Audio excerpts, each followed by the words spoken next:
Hello দর্শক, আসসালামু আলাইকুম। আশা করছি সকলেই ভালো আছেন। তো দর্শক, দেখতে পাচ্ছেন এই যে কচু গাছগুলো। তো বন্ধুরা, এই কচু গাছগুলো কিন্তু খুবই কার্যকারী এবং এইগুলো খেলে প্রচুর পরিমাণের ভিটামিন হয়।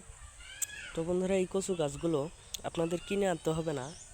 আপনাদের বাড়ির পাশে যে জমিগুলো থাকে, সেই জমির পাশ দিয়ে যে আইল থাকে, সেই আইল দিয়ে কিন্তু বেশিরভাগ এই ধরনের কচু গাছগুলো হয়ে থাকে। এগুলো আপনাদের চাষ করতে হয় না, এইগুলো আপনাদের অটোমেটিক কিন্তু হয়ে থাকে। এবং সেই কচু গাছগুলো যদি আপনারা তুলে নিয়ে বাড়িতে নিয়ে যদি রান্না করে খেতে পারেন, তাহলে কিন্তু প্রচুর পরিমাণের ভিটামিন রয়েছে এই গাছের মধ্যে। এবং এই গাছগুলা কিন্তু ভালো ধরনের উপকারিতা হিসেবেও কাজে লাগে।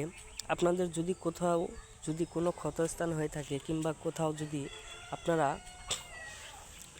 যদি ব্যথা পেয়ে থাকেন, তাহলে অবশ্যই এই ধরনের যে গাছগুলো, এই গাছের যে ডাঁটাগুলো আছে, সেই ডাঁটাগুলো আপনারা ছিঁড়ে আপনারা সেইগুলো চিপে চিপে যে রস বের হবে, সেই রসগুলো আপনারা সেই ক্ষতস্থানে লাগিয়ে দিলে আপনাদের ক্ষতস্থানটি খুবই দ্রুত ভালো হয়ে যাবে।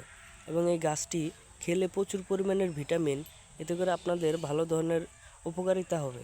তো বন্ধুরা, এইভাবে এই কচু গাছগুলো কিন্তু আপনারা আপনাদের বাড়ির পাশ থেকে খেতে পারেন। ধন্যবাদ সকলকে, সকলে ভালো থাকবেন। আসসালামু আলাইকুম।